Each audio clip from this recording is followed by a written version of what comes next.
games going on. Lots of stuff for the NBA to get done before they go on their All-Star break. We'll take you through all the important news that you need to know. I'm Chris Spags, joined as is often the case, pretty much close to always the case, Mr. Fast Eddie Fear, one of the smartest men in the world of NBA analysis. How are you doing, Eddie? I'm doing well. How are you today, Chris? I'm good. I'm ready. Today's a big day for us. We're giving away the All Access membership at 6:15 Eastern, let's say. So that's always fun. I like being able to give things to people. And that's our way of celebrating our anniversary. It is our 1-year anniversary here at Awesomeo. But Eddie, tell me, there's a lot of news items here. Which one do you want to hit on first? I think I want to hit on the Celtics because I want to know what you think is going to happen now that we have no Kyrie and no Terry Rozier in the lineup. Yeah, I think they will move Jaylen Brown into the starting lineup. It's I was looking at Butler stuff today. I went so deep into this, but I think they'll move Jaylen Brown into the starting lineup. Obviously, a lot of guys in this matchup now have a lot of appeal. I do think it breaks down into more of an ISO game. I'm not surprised to see Horford's minutes limited, which was news that just came out. He played the most minutes on the team yesterday. He had like 35 and a half. So I have a feeling they keep him to 26 or 28, which is just enough to keep him as not really someone I want to play at this point. I think I have him as a D in cash and a C in tournaments. And even that C rating may be a little bit high. But he's in a really great spot here. I would expect him to operate a lot of the offense. Like, if you told me about 35 minutes, I would project him up pretty close to a triple-double, which sounds insane, the rebounds being really the toughest end of that to get there. With him now out, I think my order of preference on the Celtics, it's going to all be relative to ownership. So I'm actually going to just go look at that myself.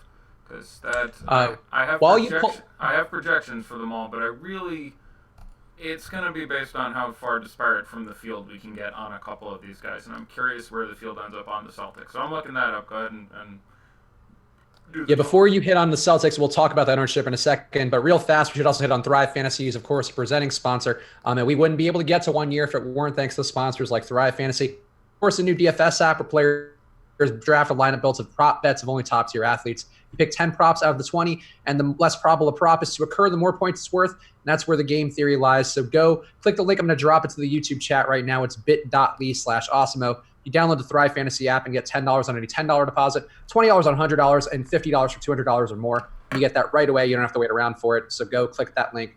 Join Thrive now. Let's go back to your stuff. We'll hit a Thrive pick in a little bit. Okay, yeah.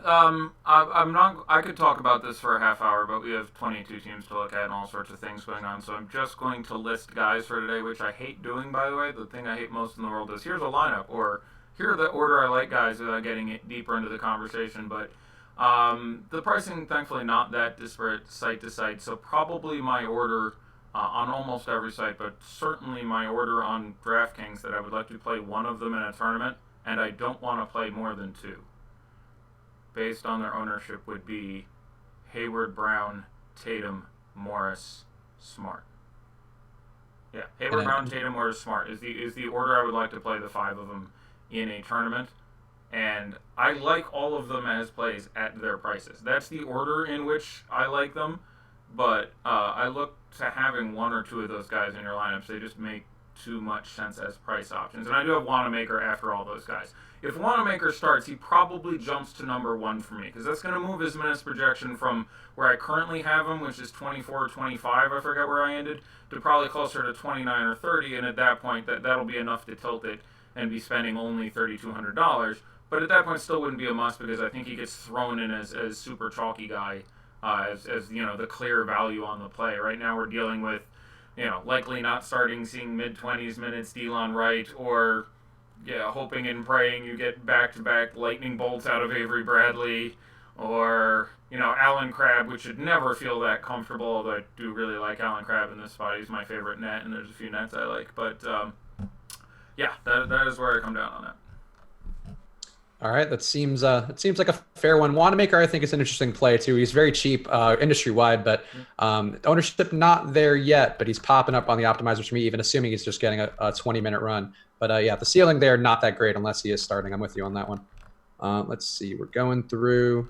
Talk to me about the Nuggets actually, because they're propping up right now, and not to spoil the daddy likes that we'll do at the halftime of the show. But Jamal Murray and Nikola Jokic both projecting to be two of the highest owned guys on the slate. How are you feeling about them here going into a matchup with Sacramento, where they've been pretty good, but haven't seen full run in a couple games, at least for Jokic. Yeah, refreshing the ownership here. I mean, that's apropos of nothing. Jokic will get the time when he needs it. Though I will say, as this team gets more and more together, and with Isaiah Thomas making his debut and Millsap now back getting his limited minutes and the increased solid play of Mason Plumlee, I think pushing to keep him getting a couple more minutes. I do think Jokic's minutes sit down a hair. Now, I was talking to someone about 3 minutes before we went on air, and they were, talking about Towns or Jokic. I said, I'm pretty sure Jokic is owned like 70% more than Towns. I have him projected for 2 fantasy points higher. So I would probably rather play Towns in a tournament right now. I have Jokic for a couple more fantasy points. I have them both very near to 60. They're both in incredible spots. Towns had a nice 2-year stretch of beating the shit out of the Rockets, where he went, 65, 65, 70, 65, or whatever repeatedly. And they switched their manner of guarding him. Capella started getting more minutes. Tucker did a much better job against him and keeping him out on the high post. And they just made a focus of not letting him beat them. But we have a massive amount of history watching him against the D'Antoni Rockets, including an entire postseason series last year. Long story short, I again have him just a little bit less, although that game does project to be a little bit closer. If that's something, I think Denver is favored by 8 or 9, and the Rockets line is only like 3. But additionally, it's just the ownership for me. If I guessed and I missed it by 2% on either end. I said I thought we'd have like 22% Jokic and like 13% Towns.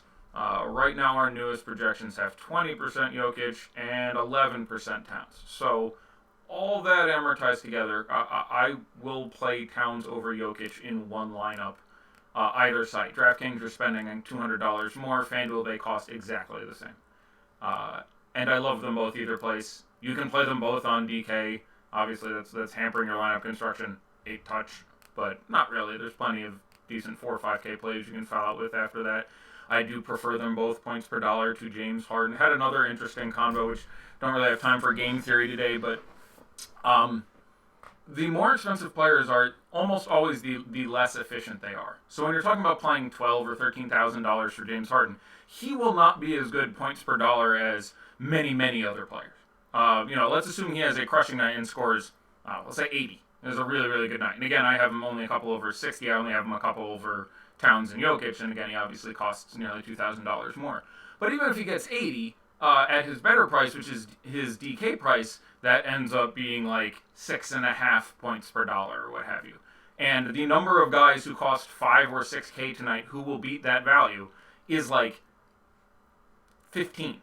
Like, it will be routinely crushed. So the only reason you end up getting so many days that an 80-point James Harden is in your best possible lineup when he costs $12,000 is at a certain point there's the cost of the dollars and the cost of the spot, and you can't get over just having the 80 points in your spot. But the more guys who cost super cheap and guys who cost the mid-range who can give you 50, 55, 60, the odds on James Harden's 75, 80 being in there aren't as good. So obviously all plays are inherently a little bit better on short slates, but when you play a massive slate like an 11-game slate, and you pay an uber tag, you really need to nut it. So I understand people wanting to play in a perfectly equitable matchup, James Harden, but we have him as our 3rd highest projected player.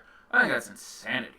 I don't have a problem with some exposure to him, and we'll never know if I'm right or wrong. If he goes up tonight and gets you 85 and gets in there, then that's just fine. But your real question is how many guys you think cost 8, 9, 10K who can give you 55, 60, and I think you can conceivably get that number out of obviously Towns and Jokic, but D'Angelo Russell and Damian Lillard and I don't know, Nurkic and some number of other guys. Nurkic is a little unlikely, but I like him again at his price. D'Angelo Russell. So, and then again, the value is not so brilliant that I think that necessarily works out so well for Harden. So, I think Harden should be around 10%. I'd want to have around 10% if the field has him at 20. I think I'd come in under that. That very long way of you were asking a question about the Nuggets is where that little rant started. That is to say, yeah, especially on DK, Jamal Murray is still too cheap for what we expect out of him. His minutes have not been in any way inhibited coming back from his injury I do not think there's any chance that Isaiah Thomas negatively affects him. He's just about the only person I don't think Isaiah Thomas negatively affects. Like, I think Isaiah Thomas, if he turns out to play extremely well, long-term, ends up taking a minute from Nikola Jokic because of really how far down the minutes amortize on this team. You have so many guys like, Monty Morris will play the 1 and 2, Malik Beasley will play the 2 and the 3, Juancho will play the 3 and the 4, Millsap plays the 4 and the 5, Mason plays the 4 and the 5. Just, there is a big trickle on this team where, I do think that to some degree ends up being relevant. But $6,200, I think, is the DK price. Jamal Murray is in a pretty brilliant spot. He is just a little bit too cheap. And again, ownership is less important on a giant slate. I point this out a lot, but ownership is not as important as the inverse value of ownership. So, on a short slate where you're talking about playing a guy who's 30% owned as opposed to 60% owned, now when your guy goes off, he's advancing on 70% of the field instead of 40% of the field. It's, it is a very small cookie for me to play Towns over Jokic due to the ownership. As much as he's going to be half owned, we'll say, we'll round them to 20 and 10%. When Towns goes off, I gain on 90% of the field as opposed to 80 if Jokic goes off. So I'm very nominal even at double ownership between those two guys. But because I have them projected so close, I will slightly hedge to Towns, who, with Fareed out there and no Capella, I think has a monster upside. Obviously, we'd like to see Wiggins out. I don't think we have that news yet. That would make it a little more firm for me. If Wiggins is in, I wouldn't have a problem going the other way. Tomas Satoransky is out, however, again, with the presumed birth of his child. Chesson Randall is in. I don't think we need to talk about that again. I like Beal a lot. You can game log watch it if you want. In the last double overtime game against the Raptors, he put up 90. I think was the number, but if we looked at the Chesson Randall game, myself and Josh were on that show and we're like, look, I think there is there, and I specifically said I think Beal gets a big point assist double here, and that's exactly what he went out and did. So I like Beal quite a bit here. I mean, DK 87, Yahoo I want to say 41, but the Yahoo and FanDuel prices are a little tough. Not out of play as GPP shots, but Beal now carries a really ginormous ceiling in this spot. So just as I'd put his assist guess right now, even against the Raptors, at like 8.8, 9.1. I think he's somewhere in there. So there's, again, a real chance of him, if they can stay in this game, putting up a truly massive line. So again, that is a very long answer to your question about the Nuggets, where I touched on 7 teams. Before we jump off this Toronto-Washington game, obviously there's a lot of value opening up with Kawhi Leonard out of the lineup. It's previously been a spot where you want to smash in some Kyle Lowry, but now we have some changes with obviously Serge Ibaka yielding a few minutes to Marc Gasol, but maybe not as much minutes as it seems. Normally, I think approach we've had shows where Kawhi's been rolled out, and the approach has been loading up on Raptors. It's a pace-up spot. We've talked a lot about the Wizards' success, or playing against the Wizards rather, and the success that yields. How many Raptors would you want in your lineup tonight, and which ones do you feel like would be the highest priority? I really like Kyle Lowry. I don't think enough people will pivot. Lowry without Ibaka has been a staggeringly consistent, bearing upside thing. So $7,300 Lowry, 30 I think is the Yahoo tag. Both those numbers are extremely good. 8,000 on FanDuel.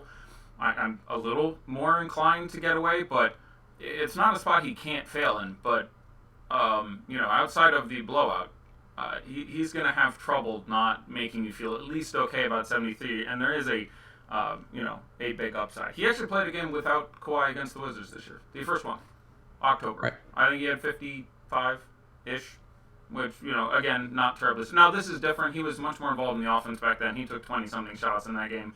That doesn't really happen out of him that much anymore. But I like Kyle Lowry. I like Jeremy Lin. I do not think he will start. I will throw out my spoon there, and I still like him about evenly because I will reduce his minutes, I'll reduce his projection, but I'll also reduce his ownership pretty significantly. We don't have that news yet, but he's not on the FanDuel player pool, I don't think. DK, where he's $4,300. Fair bit of appeal in Lin there. I still think he gets 24, 25 minutes off the bench. Interesting situation with him where it was actually just a paperwork race. We're like, all right, we got to prepare it because he cleared waivers an hour and a half ago or something. So they literally had to do this, sign this, they had to agree on all the details and sign the papers to get it done in time, and they just had it set up and we're hoping nothing weird happened and sent it in. The league's like, okay, and they're like, all right, you can play. But, that was a pretty interesting contractual situation, which happens fairly frequently, but still I always enjoy when it does. Yeah, we've had that twice now with both Lin and Fareed, but good for them getting in. I want to see Jeremy Lin in this game in particular. I think is an interesting play coming off the bench there, and I think it's possible you could see him pick up. I think the deep guys were saying this as well, but definitely see him pick up some of that Van Vliet role as they go.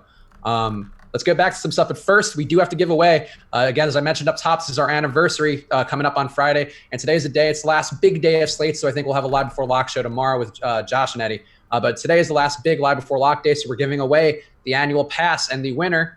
Eddie, do you want to give me a drum roll? Do you have the wherewithal? I can do it on my mic. Hold on. Boop, Looking boop. for a drum.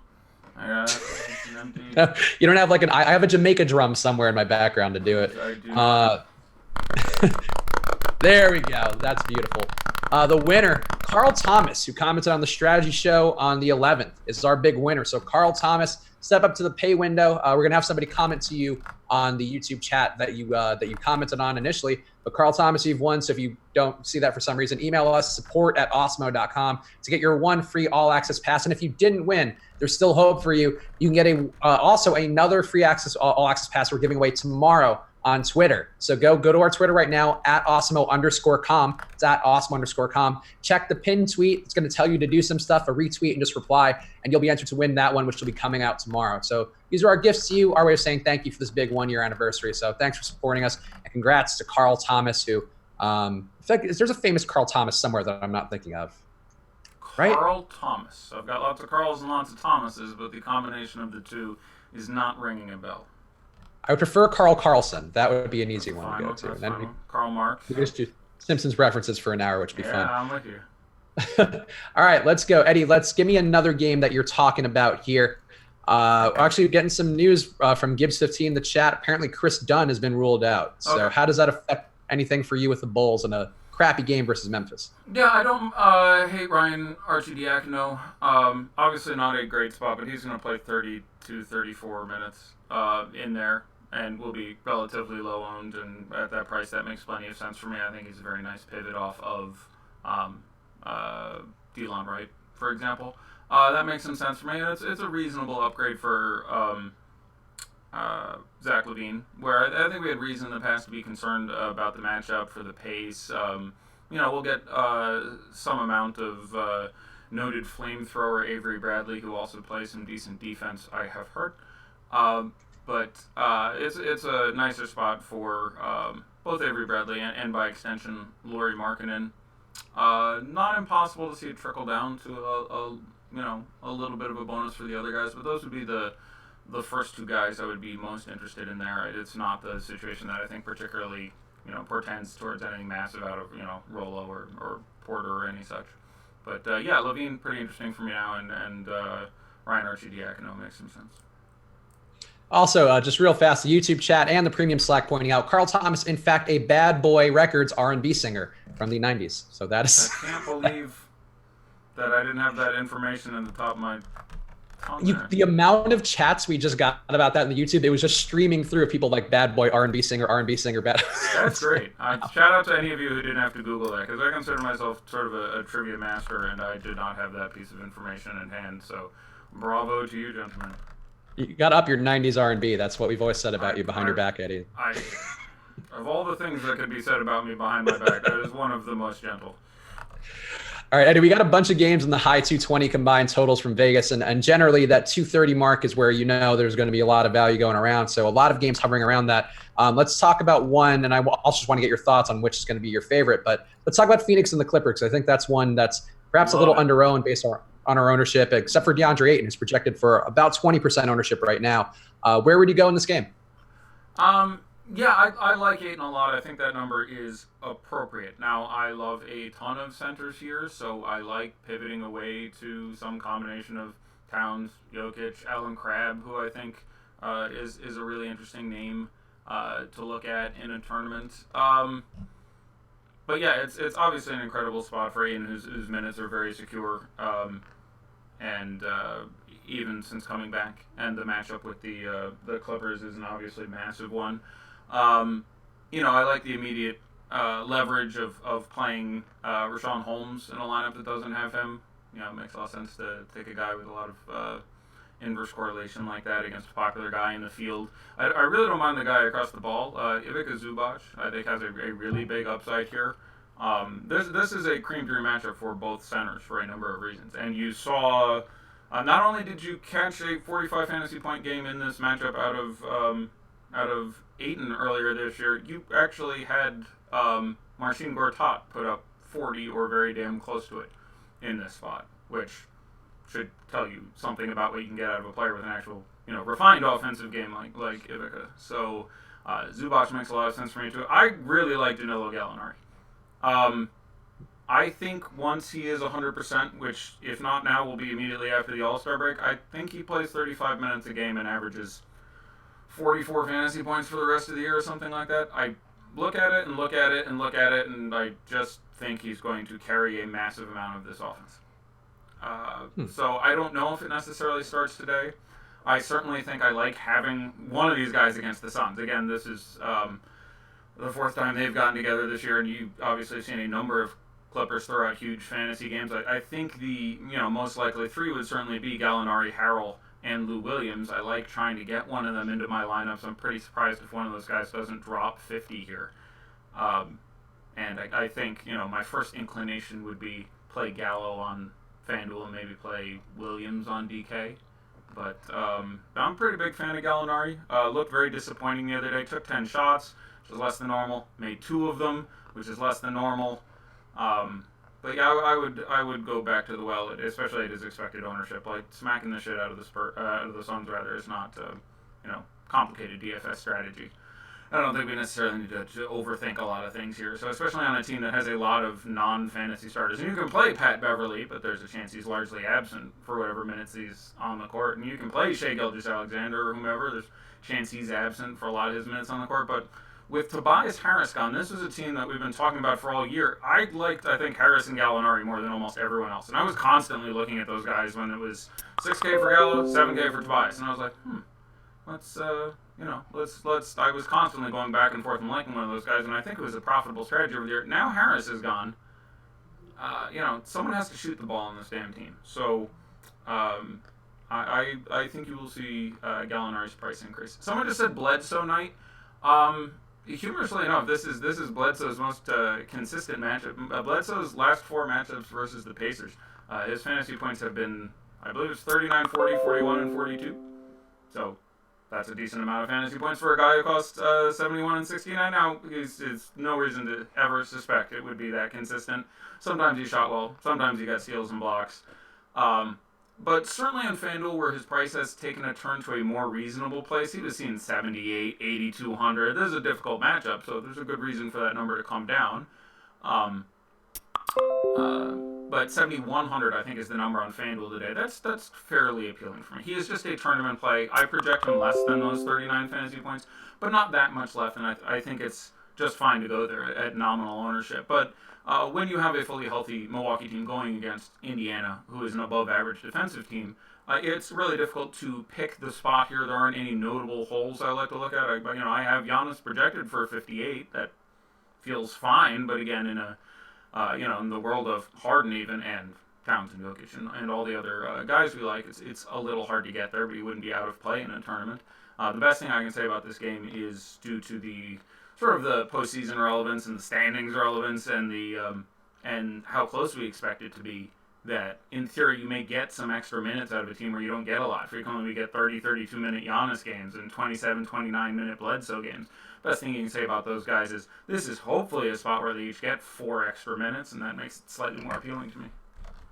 We just got some news about somebody being ruled out, but before we close the loop on that Clippers game too, would you run Siakam or Harrell for a DK GPP? Oh, Wiggins is out. Fire up your towns, yes. Kids. Would I run Siakam or Harrell for a GPP? That's really close for me. My guess is I would run Montrezl Harrell for what I consider to be probably much lower ownership. I like both those guys just fine. That spot is a really difficult one to state your claim between Harrell and someone said my rankings aren't up. I submitted my rankings twice, so there's some sort of tech issue there. I will look to that immediately, but I threw them in at the start of the show. That was the first I heard of it. But looking at that, somewhat expensive power forward spot, there are a lot of guys from Larry Nance, who we talked about. For now, we can, I think, safely remove Hayward from that conversation. But Fareed, who's certainly not out of place, Siakam, who somebody just asked about, and Montrezl Harrell, who's still forward eligible, and Danilo Gallinari. I have a fair amount of affection for all those guys at their prices, and I like them a little more than Markkanen against Memphis. I really like Lauri Markkanen, but 8.1 when I have all these other guys in better matchups at 6.7, 6.6, 6.8, etc. If I had no other Raptor, I'm probably slightly more inclined to run Siakam there, but they all project very nicely for me. So I'll answer Siakam for the moment if you have no other Raptor and try to find a way to play a different Clipper. But they all look pretty good. Now I'm going to go try to figure out what's going on with my rankings.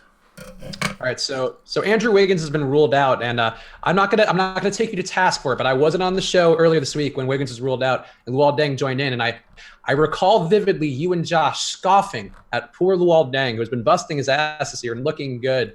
I was very team Luol Deng that night. It paid off. Josh Okogie, comparable but not quite as good. I'm in for Luol Deng night again. I was like, so he's good. I mean, he was a little heavy on steals in that game, but that is sort of just what he does always whenever he's on the court. Has some rebounding upside, has some scoring upside. It's a bit of a down-paced spot versus Houston, so that's not fantastic. But I think Deng is worth some exposure tonight, and I liked what I got from the other night. What would you do with these T-Wolves now? I think T gets better. Obviously, you mentioned Towns going to get some more usage as well. Dario Saric, as a deeper dive guys mentioned, picked up some run at the three as well because of Wiggins being out, so he gets a little more playable. Yeah, I don't think that's correct. I've heard 3 people say that today. I'll officially go on record as saying I don't think Dario Saric spent 1 second at the 3. I think where they're getting a little twisted, and again, someone can verify this pretty easily, I think, is you had time with plenty of Towns at the you had Taj at the 5 for a bit there. And what I mean by that is if you add up Gorgie Jang and Karl-Anthony Towns minutes in that game, I don't think you got 48. I think you got about 40. So you did get X minutes with Saric out there next to Taj, but they were playing the 4-5, not the 4-3. I'm fairly certain, and someone could check this out, I don't know in a minute, but I heard someone say that earlier today, and I thought it was wrong then, so I don't know who said it here, okay. But I'm almost sure that Saric... Blame it on the deeper dive guys for the record, because I heard it from them. Sorry, guys. Maybe I'm wrong. If there's 2 of them and 1 of me, I'll presume I was incorrect. But my impression, having watched most of that game, is that Saric did not play a second at the 3. He played the 4. And alternatively played it next to various other people at the 5. And he was next to Taj for a while, but they were playing the 4-5, not the 3-4 at the time. I don't really think it matters much, but just for reference. Yeah, I'm looking at Popcorn Machine now. I think you're right, and that was my inkling too. But because they went with lineups of Saric. Where do you think Deng played? Because Deng played 39 minutes in that damn game. So yes, yeah. The group that was most prominent, at least in the first half, Saric with Teague, Okogie, Bayless, and Gorgie Deng. So that would certainly put him at the 4 instead of the 3. Yeah, no big. Let's move. But yeah, for what it's worth. So I guess your questions are, what do I think about? I want you to tug off Luol Deng a little for me. Sounds like you've already done it, but yeah, he's certainly not out of play. I do think with more guys in place, I mean, there was a lot going on there. You had guys out, and you had Towns in foul trouble, which the same thing was really aggravating. The last 2 days, 2 of my favorite guys were Drew Holiday yesterday, who played brilliantly, but no one else on the team did. So you had Drew getting whatever he had, 36 fantasy points in 24 minutes or something. Like he'd have gotten 55 or something, and was really low on. That felt great. And Towns was too low on the night before, and got in massive foul trouble because that dumb fucking rule. So he had 43 fantasy points in, I forget how many minutes, but he was getting 1.5, 1.6 fantasy points a minute. If he played his 36 minutes, he was going to get you 57 or whatever. It was going to be just fine. So, I think with all the things going on here and presumably less foul trouble out of Towns and minutes amortizing a little differently, you probably get 29 or 30 minutes out of Luol Deng here, which feels fine. It's obviously not a bad matchup. So I think he's reasonable to throw into a tournament. I really doubt the ownership is there, but I don't think he'll necessarily get that sort of ceiling. But people did say, who should I play, Deng or someone else? And we said Terrence Ferguson. Now I remember. A couple of people said Deng or Terrence Ferguson, and we said Terrence Ferguson, which... unsurprisingly, Terrence Ferguson rarely being the correct answer to any question, we did turn out to be correct. So shout out to Luol Deng, who did look at that game. Yeah, I've just been happy to see his renaissance. I've enjoyed his work in the past, and I like him getting a shot again. And I think he's looked good. But I agree. I think his price being up a little bit too. The margins are getting slimmer. But I would have a little bit of exposure. I will have a little bit of exposure on DraftKings. But I think going crazy about the wall might not be the right move. It is halftime, by the way. So let's do a little daddy like, see where ownership's shaking out. Let me make sure I have the most recent update. We will take you through. If you want to look at ownership yourself, use that promo code live before lock for 50% off your first month at awesomeo.com. I don't think we've had an update since the last one. Let me just double check. That's right. Yeah. Okay. So we got still the same top two guys, Eddie. We have Jamal Murray at number 1 on DraftKings at 21% ownership. How does Daddy feel about that one? I will hesitantly say I don't like it, but it's fine. I mean, I suspect I would have a little less than that if I'm building a lineup, just because it is a very big slate and enough guys coming in, for this team. So, while we're talking about that, I will say I think I'm a little lower on Will Barton than other guys because I do think you see his minutes maybe get a chop here. Like, yeah, he's gotten a lot of minutes and been bad even in some games with a lot of minutes, and the matchup is great. I have no problem with any amount of Will Barton. You want to play the upside is there. But I'm not shocked if in their quest to feed a lot of mouths here, he suddenly gets 29. That would not, that would not be a bizarre conclusion for me. So for that reason, I'm a little worried. It's just a giant slate, and he's a bit owned. I'd probably be a little more inclined to look away from there. So I'll very slightly say don't like on 21% Jamal Murray, but he's an absolutely fine play, and if you have 30%, I would not be in a snit about it. All right, how about number 2 on the list is teammate Nikola Jokic, 20% ownership. How does Daddy feel about that?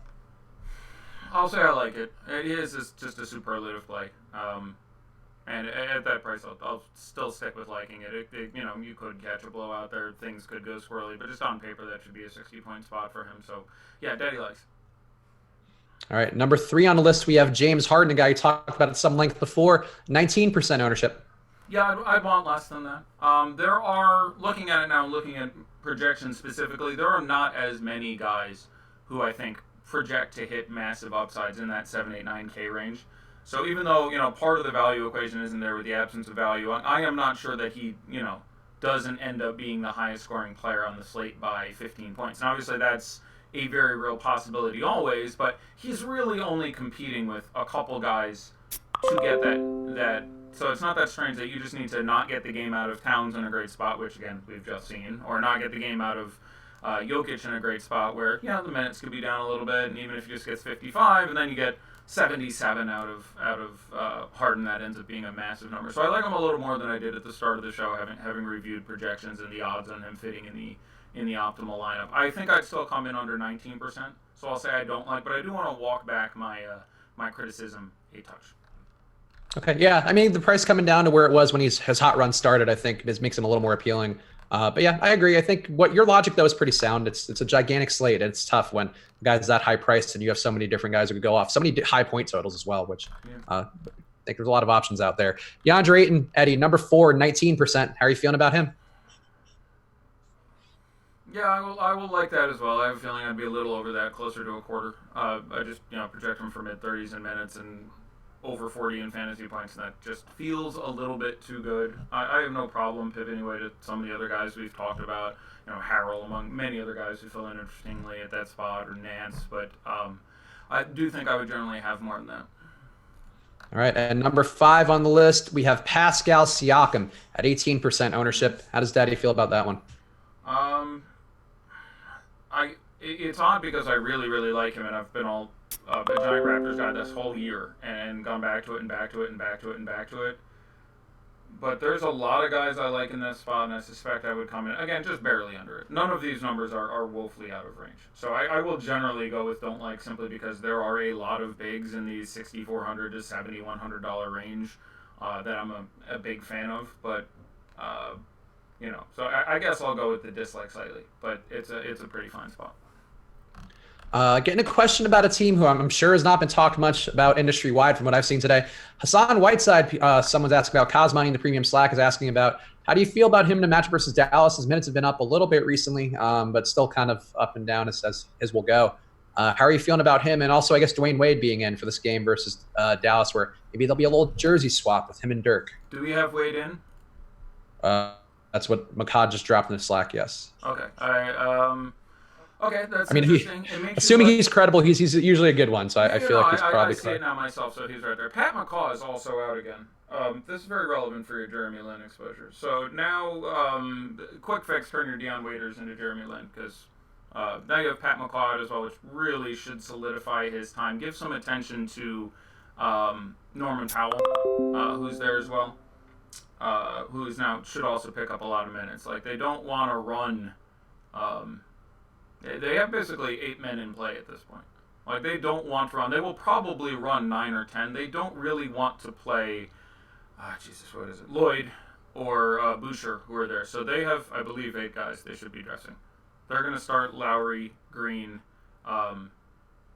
probably Lin, Siakam, Ibaka, and they have Gasol, Powell, Anunoby, Boucher, and Lloyd off the bench. Almost sure Malachi's gone. He's gone. So I think they're going to dress 10 dudes if I'm getting it right with Pat McCaw out, and they really only want to play 8 of them. So that feels pretty good. So add some exposure to Powell. It'll be interesting to see if in this limited environment they give some 4 minutes to Ibaka. But their issues are really more in the backcourt now and the wings and that, so they very possibly still don't do that. But yeah, Pascal, projecting for a pretty decent minutes load here still. Danny Green gets a couple extra minutes. Lowry, in theory, gets a couple extra minutes. But yeah, Lynn's sanity feels pretty good now. All right, let's go back to the Whiteside question just because I'm curious what your thoughts are on him. It's a down, relatively slower pace spot versus Dallas. Obviously, not any bigs of note left on their side. How are you feeling about Whiteside and I guess the Miami-Dallas game as a whole? I think Whiteside is an absolutely fine tournament pivot. Still, you're just hoping to get the minutes. I would probably rather play Montrezl Harrell at this point at, I believe, the exact same price, but I'd rather play him than, say, Marcus All, who I just don't think gets enough time still. But yeah, it's a spot where Whiteside can get to the upside he needs, and they've been more reliant on him recently in the minutes. I think I ended up projecting him for 28. So I'm fine with Whiteside in the tournament. It's really an 8 and pivot. So, Whiteside with Sean Holmes next one. All right, I figured out what's... All right, someone... Thank you. Okay, so I now know what's wrong with the tournaments. Re-uploading rankings. Sorry for the delay, everybody, but that should work. So, should be rankings in 30 seconds now. While we're talking Toronto, how would you prioritize the Toronto wings, Powell, OG, and Danny Green? I would not play OG Anunoby. I would prioritize the other 2, Powell over Danny Green. All right. Questions about J-Val. Obviously, he had a big debut yesterday, but Coach JB Bickerstaff, Bernie has not had a comment on it, his dad. But JB saying that he wasn't going to play back-to-backs, but it doesn't seem like there's a logical reason that he wouldn't. How are you feeling about J-Val, and I guess who would be the pivots if he's ruled out? Yeah, a couple things here that I think were incorrectly reported as well. Number one, they never said he wouldn't play back-to-backs. They said we're going to keep an eye on him in back-to-backs. So I believe that is the exact quote, that we're going to keep an eye on him or keep an eye on it in back-to-backs. I don't think anyone, and I'm sure Bickerstaff never said we won't play him in back-to-backs. So I expect him to play, and thanks for bringing him up. He was someone I really wanted to talk about. Sorry, managing the upload process now, which when I'm also hosting the show chokes a minute. He's awesome. I think the most likely scenario is that he again plays and gets significant time in a dream matchup, and it's somewhat difficult to get there with other amazing centers, but I think you end up wanting to play him on DraftKings and you keep an eye on news. It's really where it comes down. I expect him to play 24 minutes and be an amazing deal at $4,200.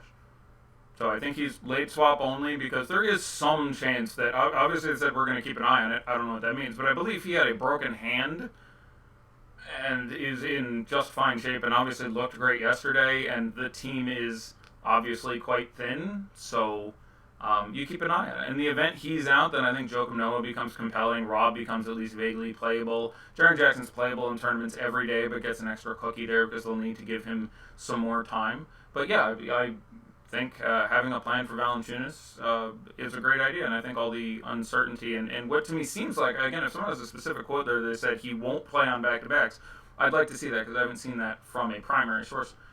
So if someone has that information, please share and tag me because I'd like to see it.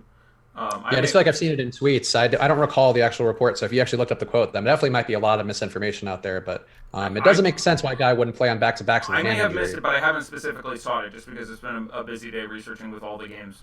So there is a real chance it is there. Ownership was just updated, I'm told. Oh, all right. So yeah, check that out if you are a premium member. Use the new ownership out. Rainmaker asking, can you play Chetty Osman in a FanDuel GPP? I want to ask you that. I also want to ask you, how's he going to affect things for a guy like Marquise Chris, who could theoretically lose some minutes, or even Larry Nance, who's going to be a pretty popular play? Yeah. Again, you want to get Larry Nance's starting news. I think that's about a 99% certainty at this point. But Ante Zizic is back, and they have been messing with him the entire damn year. Rankings should be now invisible again. I think that is fixed.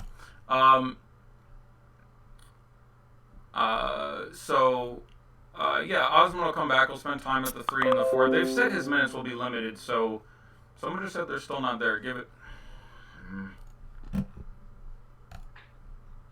I think it's showing that it went through as a site notification. I'll check the site.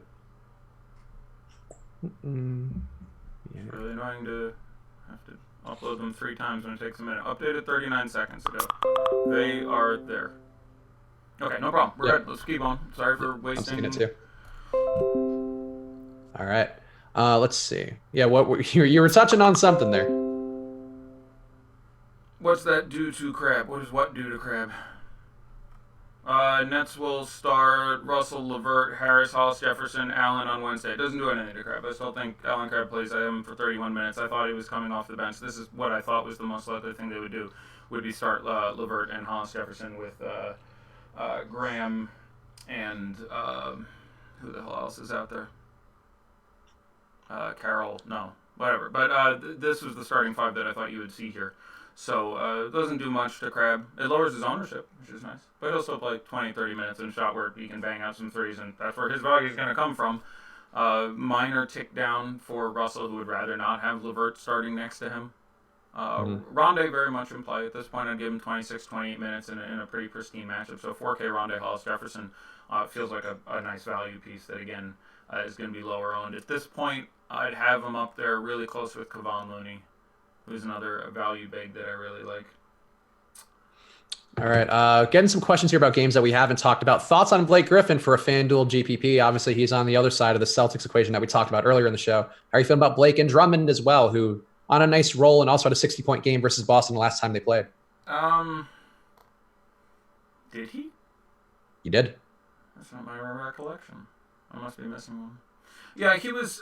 He had a really good, not dissimilar to Towns versus Houston, in that he had a really dominating swing of not just like a game or two, but 6-8 games against Boston and against Horford specifically, and they looked to put a kibosh on that and fix it up a little bit. At their prices, I think they're both.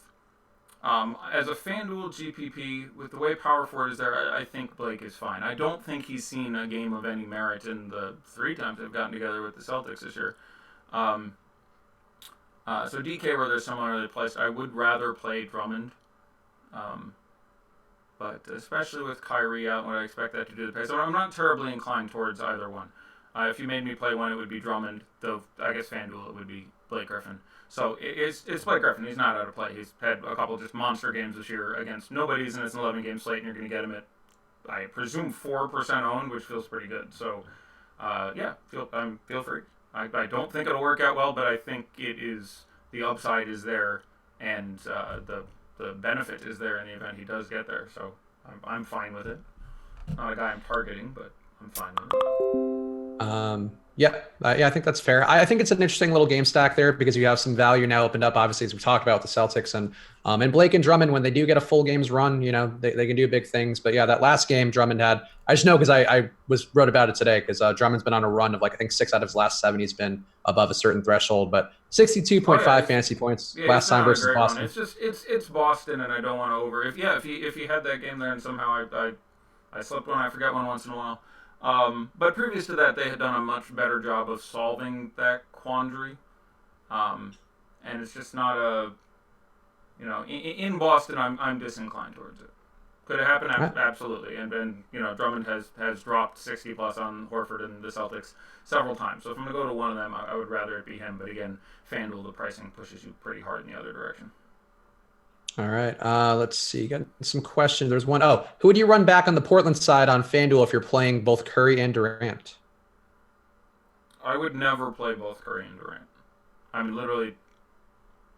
I mean, obviously you're stacking the game. So if you are playing Curry and Durant, that should be your next question, because obviously you need that game to stay close. Have we heard a word about Clay, by the way? His finger looked like... He was expected to play, I think, the whole day. It's his non-shooting hand. So, still hurts. But, yeah, he's got a... I mean, he banged it pretty good there.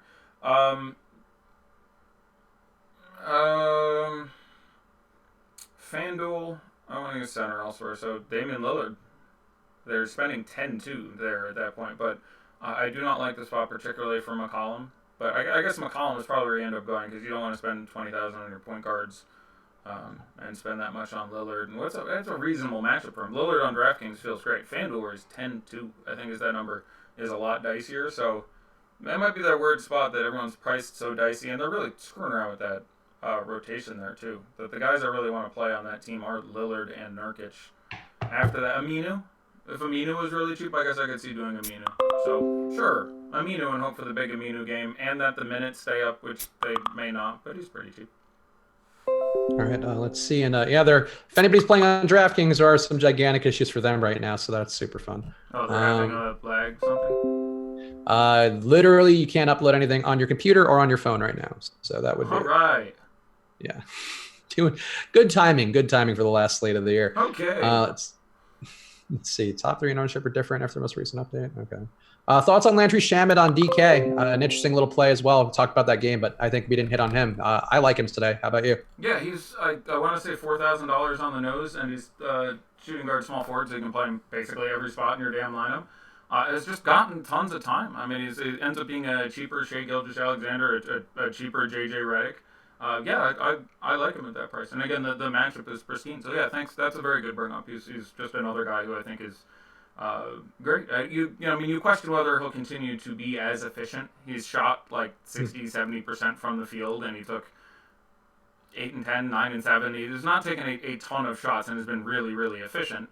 That being said, he's $4,000, and the matchup is beautiful. So I do slightly prefer Allen Crabbe, but Allen Crabbe's going to be higher on. So I like Landry Shamet. All right, let's go over here. Thoughts about Rashawn Holmes as a punt candidate for a drop on FanDuel? He's a power forward there, I think. So yeah, that makes plenty of sense. Dropping center seems wrong. Dropping a position where we're pretty sure someone's going to get 65 and seems inherently wrong. You know what I'm saying? If we looked at FanDuel and said, what are our top 10 gross position scores, I have a feeling like 3 of the top 8 would be center. So that feels dicey. Not impossible, but dicey. But I'm pretty sure Rashawn Holmes is a power forward there still, which I guess I could just look. But power forward. Yeah, I think he's just fine for that reason. And again, in a world where everyone, I would try not to make that drop if I had Ayton at center, who at 7,400 is just fine on FanDuel. That's arguably a better price than 67 on DK. They're roughly equivalent. But yeah, I think Rashawn Holmes in a field that has a very, very popular Ayton makes a ton of sense. All right. Any love for Rondé Hollis-Jefferson tonight? Yes.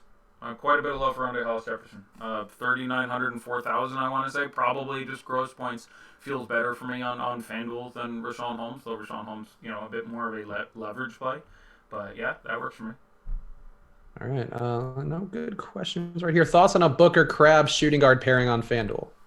I'm fine with it. No problem with it. Both those guys are appropriately costed and owned for what they bring to the table. Not either guy I'm super looking to target, but neither guy I have any issue with being in your tournament lineup. Porter Jr. or Oubre Jr. for a small forward on FanDuel GPP, going with the Wizards alumni group, apparently. Yeah, and the junior group. Yeah. I will probably actually, for the matchup and the ownership, go with Oubre of those guys. All right, checking the premium Slack for any new questions. 8.5 minutes. Any news on Valanciunas? No, we do not have any news on Jonas Valanciunas yet. Have a plan in place. He feels pretty good, but have a plan. Getting some questions in the YouTube chat, which I feel like just worth hitting on. Your Celtics priority list again. Give the guys one more time. People wanting to know if you like Hayward, but just give them all your Celtics. Hayward is my favorite. I have Hayward, Tatum. Pretty sure I'm going to get this exactly right before, but I have Hayward over Tatum, Brown over Smart. So Hayward, Tatum, Brown, Smart. Horford at this point, I think is not. I believe I have Hayward, Tatum, Morris, Brown, Smart. I know that's that's it. It's Hayward, Tatum, Morris, Brown, Smart. Those are the DK prices, and they translate fairly well. So. And Brad Wanamaker pulling up the rear. I do recall you saying that. Yeah, he's if he doesn't start, I don't think I want to go there. But I'm not going to blame anyone for playing $3,200 Wanamaker. But I would rather try to spike the ceiling guy than I don't think I get the big game out of Wanamaker here. Could be wrong, but I don't think he starts. So I got to go with my gut there. You just answered the ranking, but for cash, would you go Smart or Jaylen Brown? It's a little bit site dependent. FanDuel, I would play Marcus Smart. DK, I would play Jaylen Brown. All right. Let's see. Like any Celtics just answered FanDuel, that. I'm not even sure they're the same position. I think they are. I think they're both shooting guards on FanDuel. So. Would you go Lowry or Nurkic for DK cash? I'd go with Lowry. And I really like Nurkic. I'd go with Lowry. How about Curry or Beal for a DK GPP? Yeah, Curry ends up being my favorite warrior here. But I also go with Brad Beal. I'm a fan of having your top two spots be Lowry and Beal on DK in your first lineup. That's what I have sitting in mind. All right. Going through, see if I missed anything. Mikal Bridges, is he a pivot off of the Boston value? Sure. There's it's a great game that he's in. He constantly gets his time. Not super offensive guy, although he's starting to round into shape in that form. And really like going up against those forward spots for the Clips especially. So yeah, I think he's a great piece of the pivoting there. I don't think stacking the shit out of that Boston game is a good idea. I think you want one. If you have two, I'm fine. If you have zero, I'm kind of fine. I think stacking the piss out of that Boston game is asking for a little bit of trouble. All right. Who would you start your FanDuel GPP lineup with? That's somebody who's starting late. Yes, I am looking at it. The guys I was most excited to load in here are probably Danilo Gallinari, Karl Anthony Towns. I like Rondé Hollis Jefferson a fair bit at this point. Either Hayward or Marcus Morris at their prices specifically on FanDuel feel really good. Bojan Bogdanovic, another guy in FanDuel, is just priced way too cheaply, and I actually like him in this spot a fair amount. He's still too cheap there. Sanz Oladipo, he should be a $6,000, $6,200 player, so $5,500 on FanDuel is still a really nice price for him. But yeah, that feels good. Jeff Teague, another guy I want to bring up real quick. I was worried before the last game. I liked the spot, but I was really worried they rolled him out limited minutes again, and they just didn't. He played 30 whatever the hell 2 days ago, so I have no reason to think he doesn't play 30 whatever the hell again today. Teague, someone we haven't mentioned, who's 61 and 58, projects very well for me. So I imagine we have him in like the teens in ownership. I haven't looked specifically at that, but I would expect that to be the case, and that makes a fair amount of sense. Would you go Wade or Hayward for a DK GPP? I would go barely with Hayward. I like Wade a good amount here. And I do think there's extra emotion. Him and Dirk have sort of a long history of frenemies type thing going on there. So I do kind of think that matters a little bit to him. This will be his last game in Dallas. So I go back and forth, but I will very slightly go with Gordon Hayward. It's just a slightly higher upside. How about Luka or Lillard for a DK GPP? Yeah, Luka, one of my favorite players, and still priced really a little bit too well on DK, where he's 8,800. But this is a matchup that I do think is truly difficult. I have him projected for only 48 fantasy points, which is much, less than I've had against him for a while. That's one more than I have Lillard. So I will go with Luka, but it is a sketchy spot. All right, let's see what else we got here. Who would be your top three small forwards on FanDuel for Rainmaker, who is struggling? In a tournament, Bojan Gallinari, the two come to my mind off the top of my head, and probably Gordon Hayward. So I have a feeling those are my three guys I'm most interested in tournaments. Shout out to I don't really want to pay 5,300 on Joe Harris. I get the idea for 51 for Chetty, but I think he's going to play 24, 28 minutes. That's not quite enough for a guy. Big pace up spot. I mean, it's not insane to play him, but someone asked. You can play Gerald Green with Austin out today. There's ways that can work out for you. But yeah, I'll say Gallinari, Gordon, and Bogdanovich, those mid-price guys, the guys I like the most. Obviously, you can pay up for Durant or Giannis, but I would probably rather pay up elsewhere, pick a center, and run a couple of the mid-price guys there. Would you go Gallo or Hayward for a FanDuel GPP?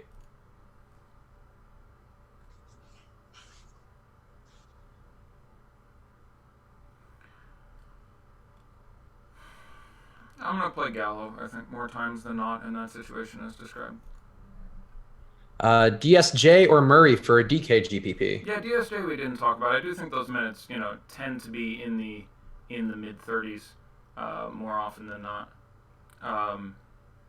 So based on their ownerships, I guess I'll take I have those guys projected close enough where it's a tough spot for DSJ, but the ownership is well down, so I will go that way. I'll play Dennis Smith Jr. Powell, Deng, or Rondé Hollis Jefferson? Not Deng. I'll go with Rondé over Powell at this point, but I think Powell and Kleber are still guys who are interestingly in play at those prices. Those two players are interesting to compare with their various strengths and weaknesses. But yeah, I'll go with Rondé still. All right. Let's see. Anything else?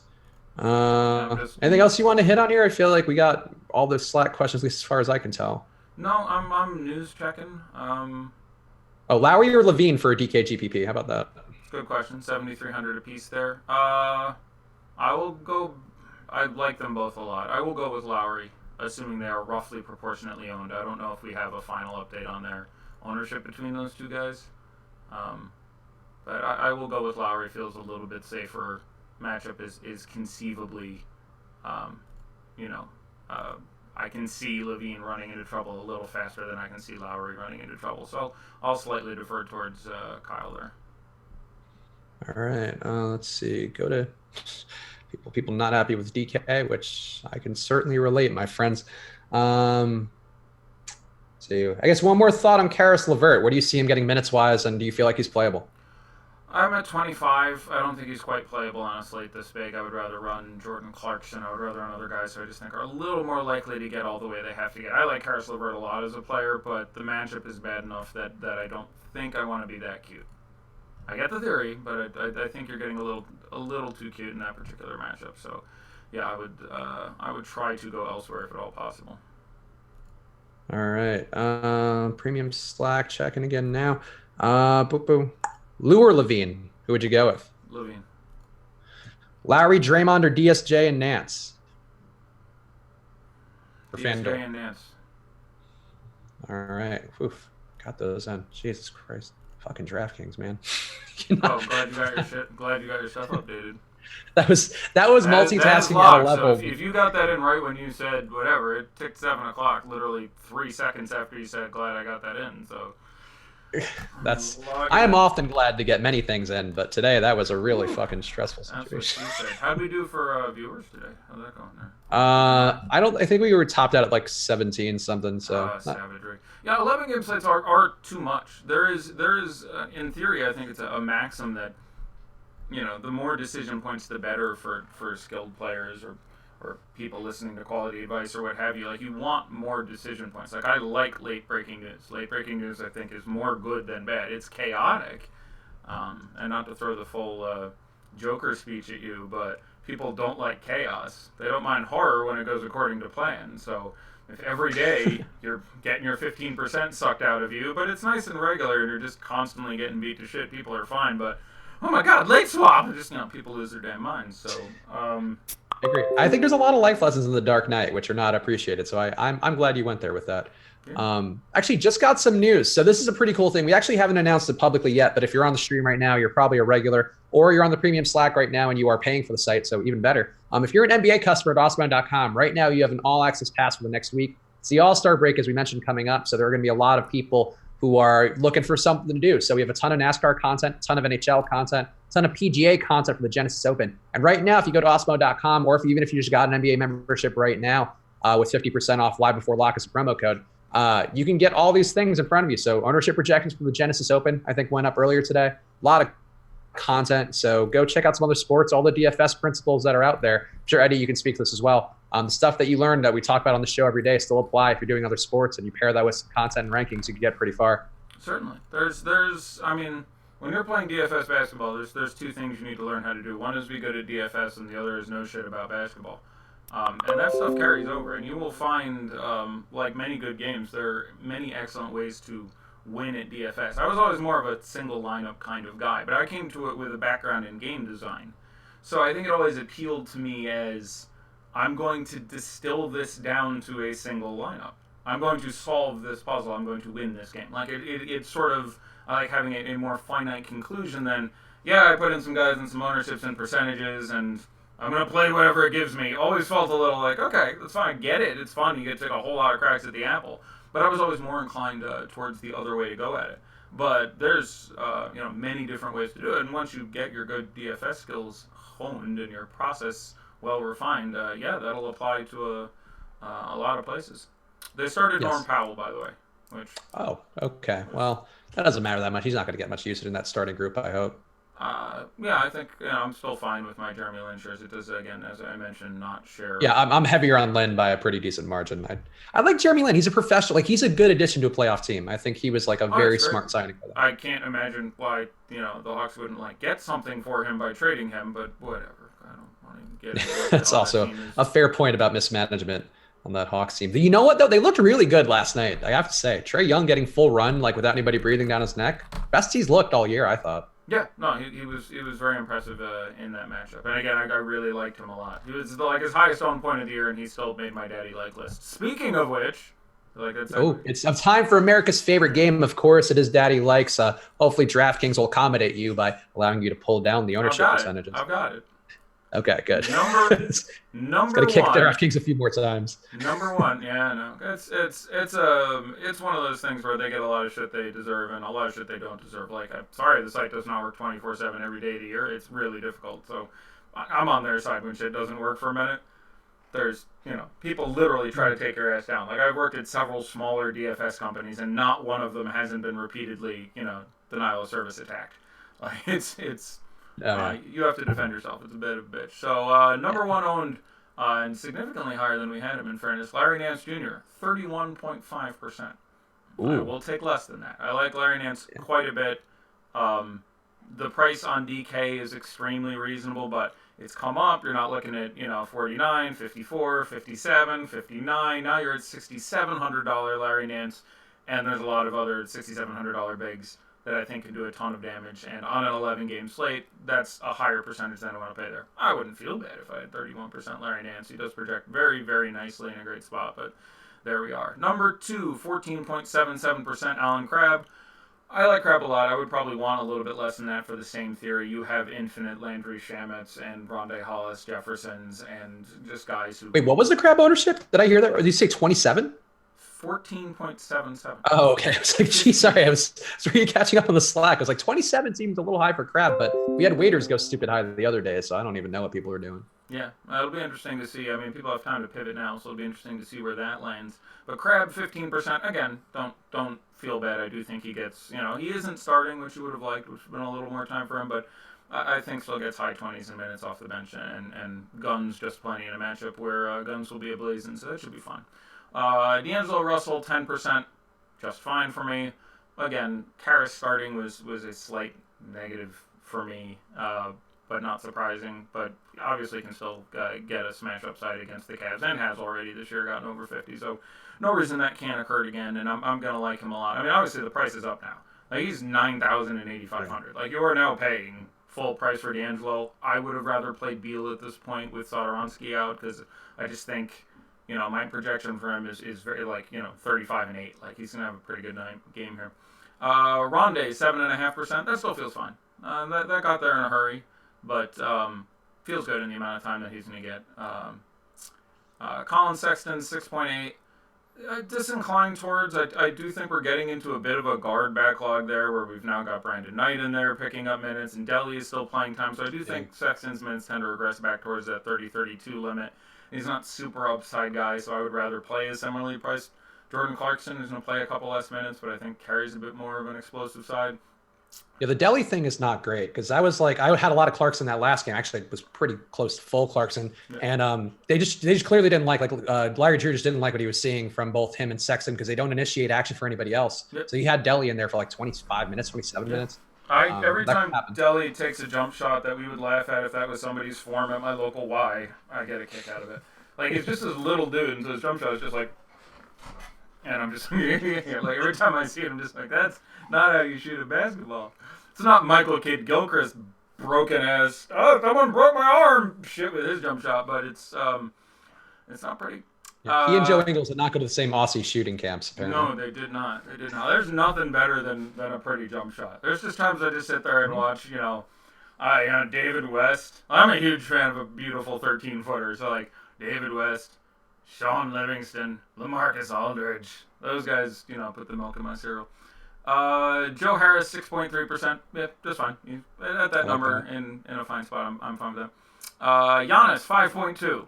Okay, it's Giannis at 5.2. That's objectively good. I legit like that. Jordan Clarkson, 4%. Sure. Karis LeVert, 4%. I would rather play Jordan Clarkson, but there's a real chance, not a big one, but a chance that Karis LeVert gets up to, 30 minutes here, and then yes, I can certainly see that working out. He's looked good, and I have a feeling they'll wait to let him get some more time in over the All-Star break before running him out that heavy, but we'll see. Jared Allen, 3.6, I like a lot at $5,000. That's just fine in almost any matchup, and this is a matchup I actually like. So, big fan of J.A. there. Warm it up, Marquise Chris. I'm worried here. Kevin Love is out, which we didn't expect, so that feels good. But we are welcoming back Chetty, and we are welcoming back Ante Žižić. So, I'm not sure how the minutes work out here exactly. I don't think they go up, but they might not go down, and I can see that working out. So 3.5%. Okay. Thaddy Daddy at 3.2 hasn't been the greatest deal with him with the Bucks, but certainly don't hate it. Miles Turner 1.4. That obviously feels pretty good. Bojan 1.4. That feels just fine. Again, not priced as advantageously as FanDuel, but certainly not a big deal. DeMarre Carroll 1.25. Sure. Chris Middleton 1.2. Okay, that feels pretty good. He's just a guy who carries an upside. So at 1%. In a game that should stay close, I don't hate that. Darren Collison, 1.1. Legitimately like that. David Nwaba, 1.1. With everybody coming back, his time should get limited a little bit. I don't think I want to go there. Sabonis, 1%. Okay. Like, he's almost always going to be fine at 1% because, if Miles Turner gets 2 fouls in 2 minutes, he's going to turn out stellar. It doesn't matter who they're playing. Wesley Matthews, 0.92. Yeah, again, not the greatest matchup, but cheap and should play 30 minutes. Broggy Pants, 0.8. I like Brogdon at 0.8. Chetty Osman, 0.69. Again, they announced they were going to limit his minutes a while ago, so now he had been getting 38 minutes sometimes. So maybe limit his minutes means 31 minutes, and that'll feel pretty good. But Nance not starting, by the way. See? I told you all. I'm glad I'm under the field on Nance because of that. I mean, he'll still get some run, but I told you. I 31.45% locked in on DK. He's probably still going to be just fine. But if we have learned one lesson this year, that fucking team cannot. They're like, we got, like, you look at the last game, and it's in Ohio here, and like we talk about him at the bars and shit. You go out and you look at the local announce team afterwards, and they're like, he's doing great. That's like 6 double-doubles in a row. He's just looked incredible. And somehow he's not starting over, I don't even know what I will guess they are starting, let's go with Sexton, Knight, Osman, Žižić, and where are they going to start at the 3 today? I don't know, but their ability to screw up the deal with that guy, who is like a fan favorite too, and someone they should be developing and under contract for a while. Like I really don't know what in the hell they are doing there. Ed Davis, 0.54. I like that a lot. I do too. I like that he projected well for me, but it's all contingent on Jared. I had a B in cash and an A in tournaments. Like 0.5% Ed Davis versus some of the other values much higher. So I like that a lot. 0.5% Eric Bledsoe I like a lot. He's been really good. Eric Bledsoe is he's one of those guys where if I said this is how many fantasy points he's scoring in a minute in the last month, you'd be like, really? He's like on that Paul George list where I don't know what that number is offhand, which is kind of funny to say that, but I think Eric Bledsoe's scoring like at least 1.3. Like he might be scoring like 1.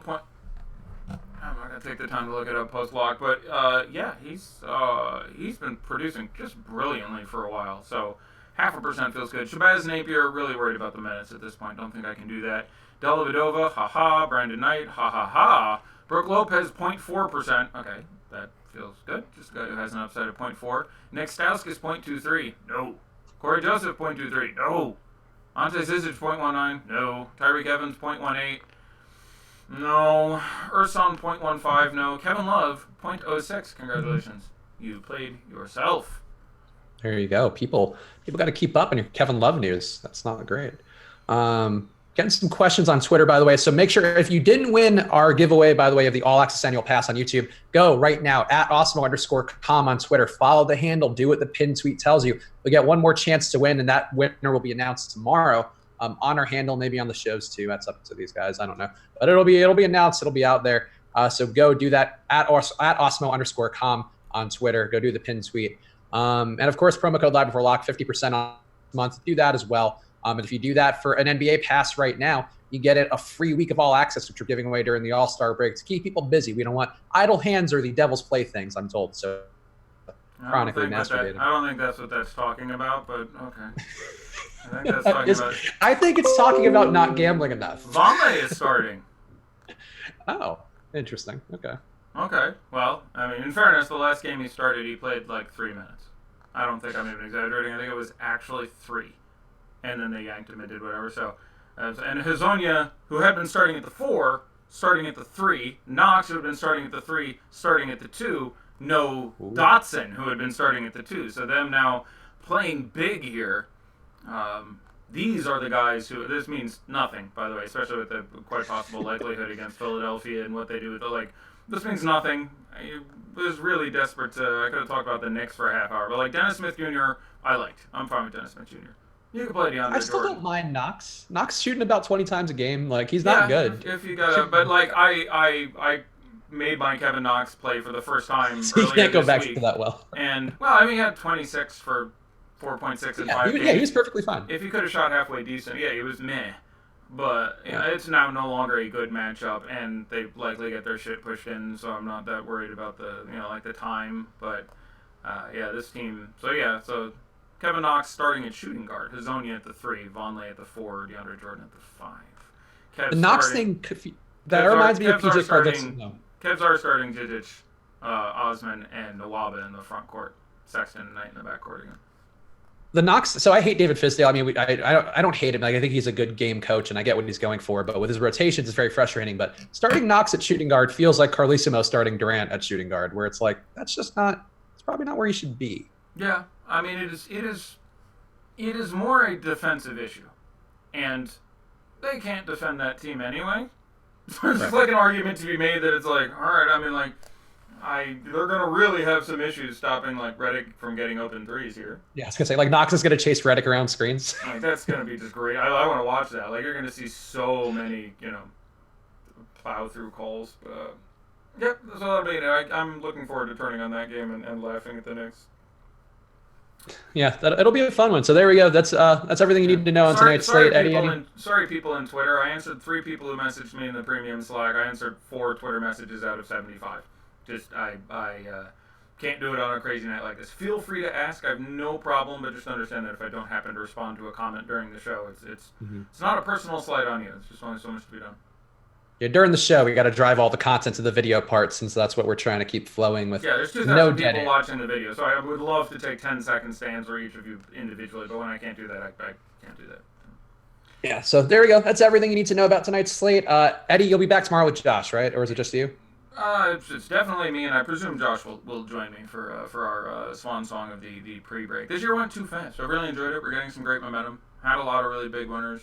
Think we're really starting to lock down the content into a better format, and we're like more than 2/3 of the way done with the year now. So it's just makes me sad. It's weird. I didn't realize the records like that. Teams have played like high 50s games already. Yeah, teams have played 70% of their games, give or take. If you were with us last year, I'm sure same thing for you guys when you had the old site at FanVice. Boy, the stretch run here is going to be fun when teams are tanking and you get guys who are literally released as we're talking about them on the show, like Josh and I with Tim Quarterman. You remember Tim Quarterman, Eddie? Yeah, sure. It's a competent Chinese player who is a Rockets point guard. We talked about him because he just seemed like he was going to get minutes. And I was in on him because I liked his per number stats, and I'd actually seen tape of him before, which is not always the case with these random assholes who were out of nowhere.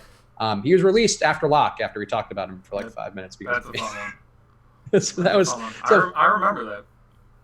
Yeah, a lot of fun coming up down the stretch. So I'm sure Eddie, you'll be the most helpful with all your preseason prep as well. So we'll have a lot of fun in the second half of the season. So thank you guys for helping support us. Obviously, thank you for the anniversary support as well. Go check out the @Awesomeo_com Twitter, and Eddie and Josh, or at least Eddie, will be back tomorrow. So see you guys soon.